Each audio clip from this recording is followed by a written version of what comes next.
नमस्कार दोस्तों, स्वागत है आपका मेरे YouTube चैनल जी स्टार्ट एडुकेयर में। अभी तक आपने चैनल को सब्सक्राइब नहीं किया तो प्लीज़ इसको सब्सक्राइब कर दें, शेयर कर दें और अपने मित्रों को भी शेयर करें। और वीडियो को अंत तक देखें, अंत में देखने के बाद अपना कमेंट जरूर करें।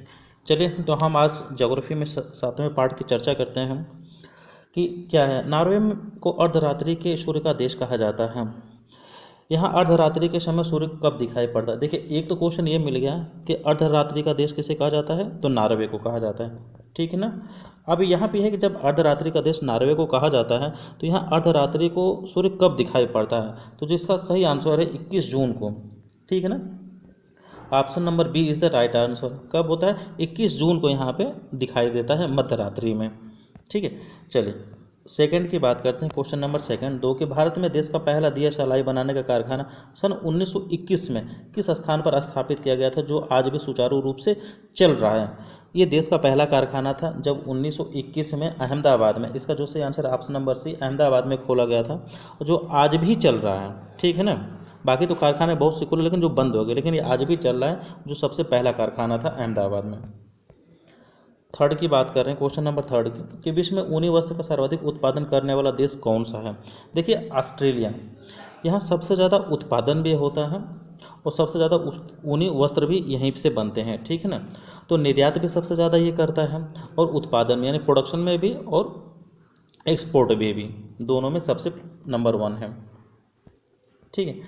चलिए, यहाँ पे एक्चुअली होता क्या है कि ऑस्ट्रेलिया में एक मैरिनो, ठीक है ना, हम बता दें, मैरिनो नामक भेड़ पाई जाती है, भेड़ की प्रजाति पाई जाती है और सबसे ज़्यादा भेड़ यहीं पाए जाते हैं ऑस्ट्रेलिया में। और मैरिनो नामक जो भेड़ होते हैं, इनसे बहुत ज़्यादा ऊन निकलता है और बड़ी अच्छी क्वालिटी का, नंबर 1 क्वालिटी का ये ऊन निकलता है और इसीलिए ऑस्ट्रेलिया सबसे ज़्यादा निर्यात करने वाला ऊन का नंबर 1 देश है और सब सर्वाधिक वस्त्र भी ऊनी यहीं पर बनते हैं।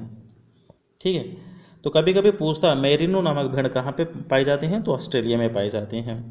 चल, क्वेश्चन नंबर 4 निम्न में से कौन सा जलवायु प्रदेश फल उत्पादन तथा शराब निर्माण के लिए विश्व प्रसिद्ध है?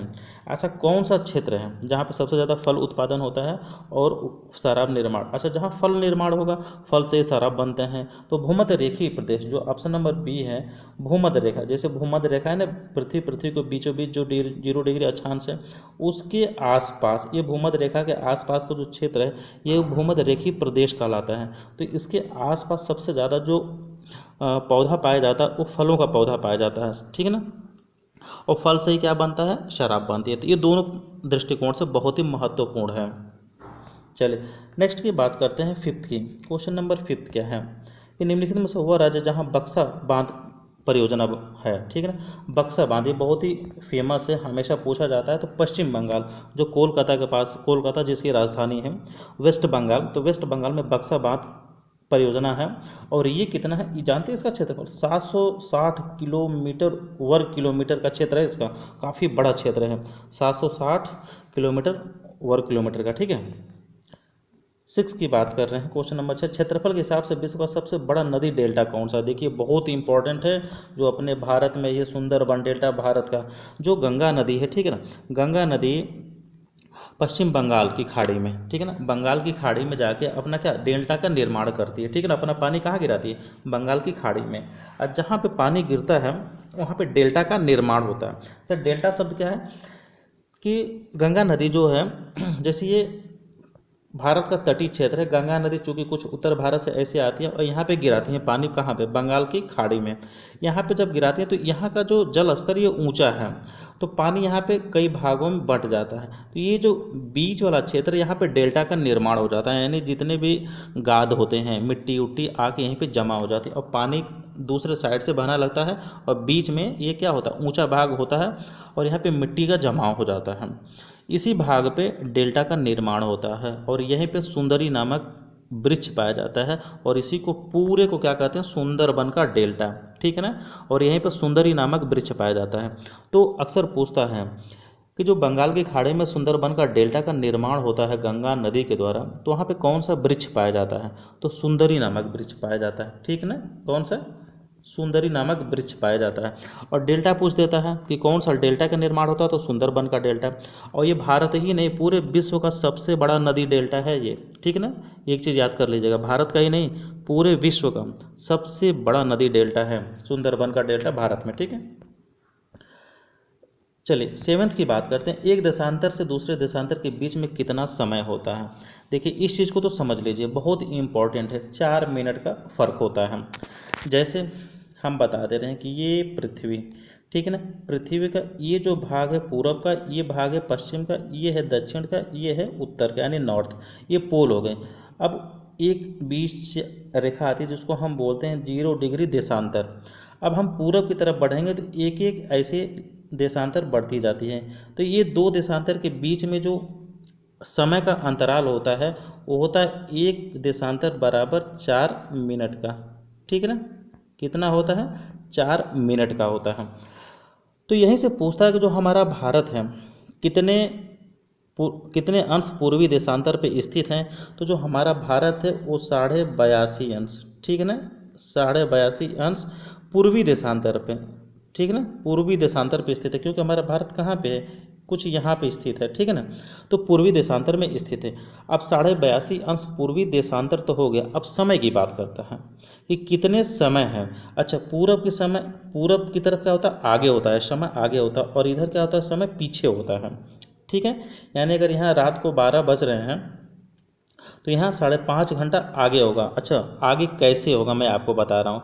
जैसे यहाँ क्या होगा, भोर में 5:30 बजेगा, तो 5:30 कैसे बजेगा। देखिए एक देशांतर बराबर 4 मिनट होता है, तो आइए हम आपको बताते हैं।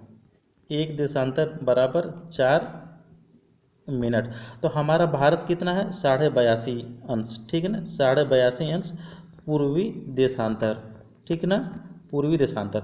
चलिए तो हम इसमें गुणा 4 का कर देंगे।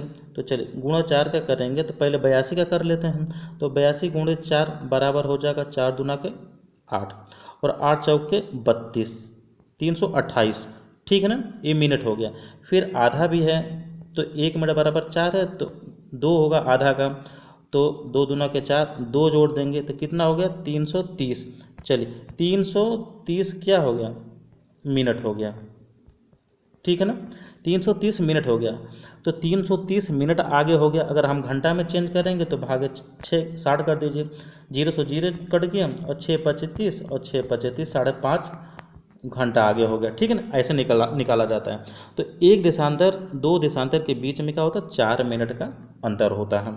और हमारा भारत 5.5 घंटा आगे है अपने किससे, IST से, ठीक है ना, IST से हमारा कितना आगे है, 5.5 घंटा, ठीक है ना। और हमारे GMT से, GMT से हमारा इंडिया का क्या है, इंडियन स्टैंडर्ड टाइम और ग्रीनविच मीन टाइम, ये पूरे विश्व के समय का निर्धारण यहीं से होता है GMT से, ठीक है ना। और GMT कहाँ पे है, ये इंग्लैंड में एक रेखा है ग्रीनविच, ठीक है ना, वहीं से होके ये 0 डिग्री हमारा जो है गुजरा है यहीं पे।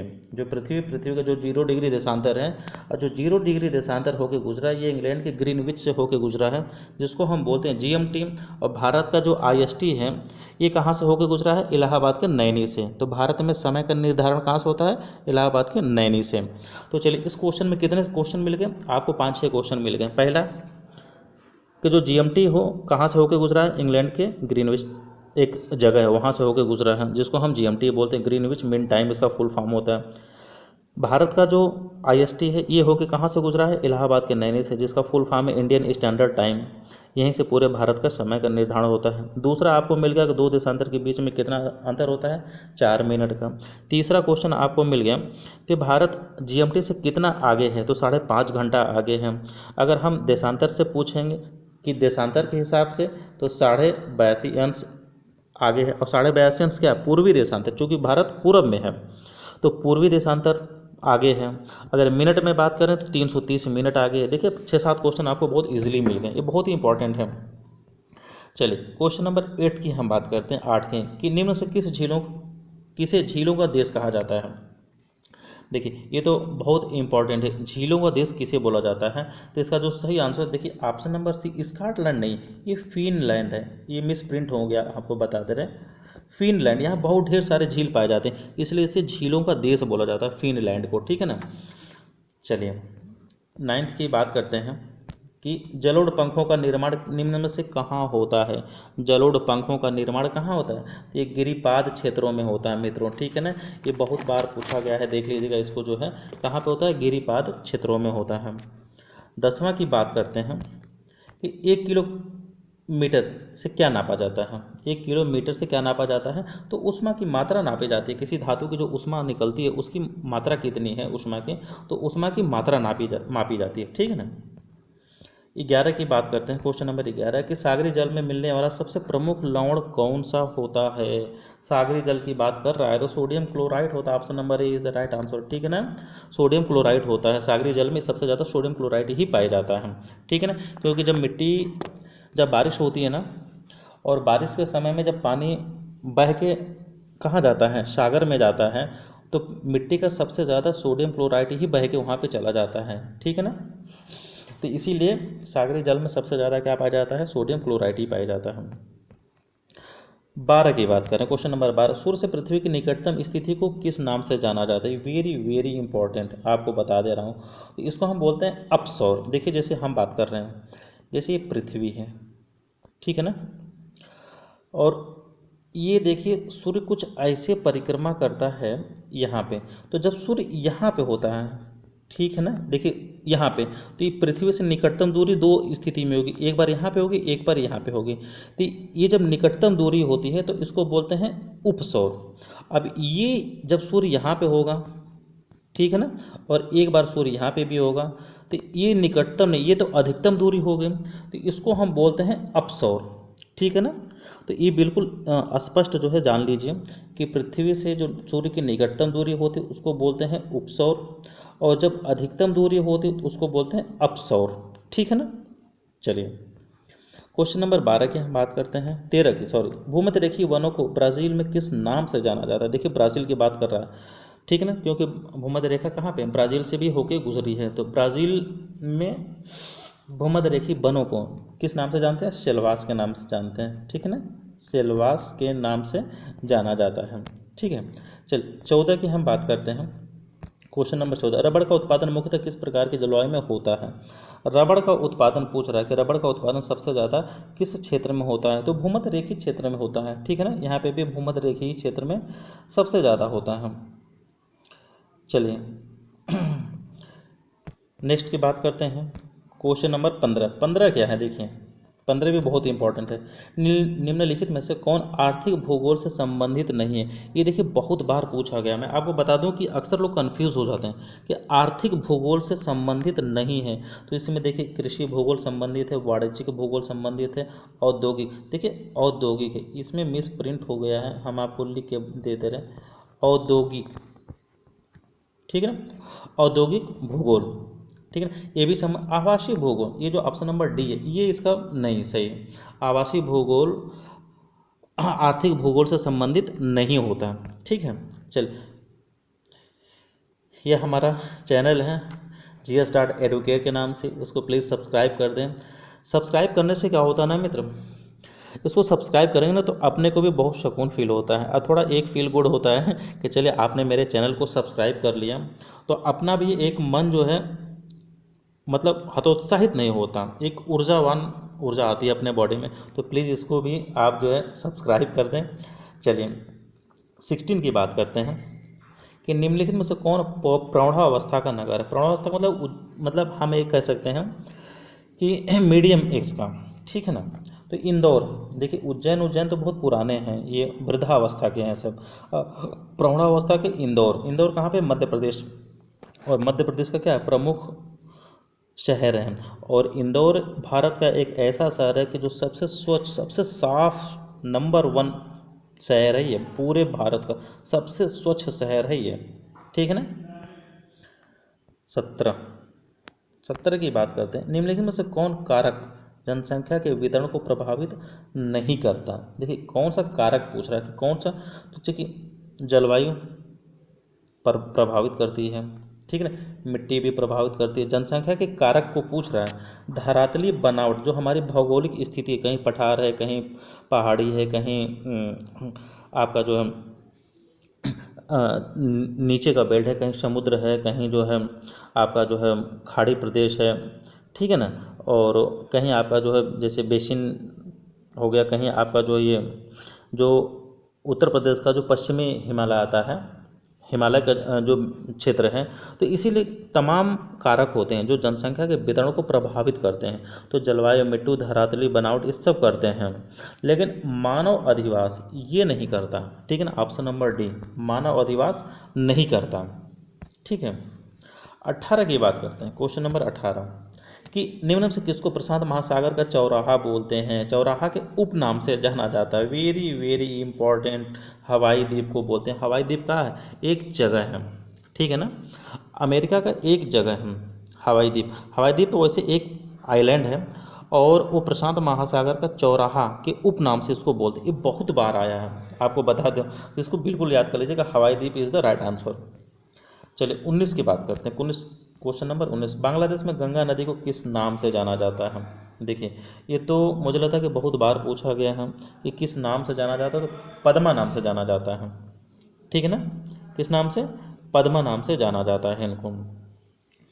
चलिए क्वेश्चन नंबर 20 की बात करते हैं, यदि वायु का तापमान बढ़ता है तो उसकी जलवाष्प ग्रहण करने की क्षमता पर क्या प्रभाव पड़ेगा? ठीक है ना। देखिए, कहने का सेंस ये है कि जब हमारा वायु दाब है या वायु है, वायुमंडल में अगर इसका टेम्परेचर बढ़ता है, जैसे गर्मी जब आती है तभी तो, जब टेम्परेचर बढ़ेगा तभी तो गर्मी आती है, और जब गर्मी आती है तो देखे होंगे कि उस समय अगर हम कोई भी पानी का फव्वारा या बौछार करते हैं तो तुरंत सूख जाता है, कपड़े क्या होते हैं, तुरंत सूख जाते हैं। यानी कि जो हमारा वायु है उसमें क्या, जल वाष्प ग्रहण करने की क्षमता बढ़ जाती है। क्या होती है? बढ़ जाती है। यानी option number B is the right answer. तभी तो गर्मियों में सब जल्दी कपड़ा सूख जाता है। तो जब टेम्परेचर बढ़ेगा तो जल वाष्प ग्रहण करने की क्षमता भी बढ़ जाती है। ठीक है ना, तो इसका सही आंसर क्या है? बी। चलिए, ये आज का रहा हमारा 20 क्वेश्चंस का जो है 7th पार्ट, किसका?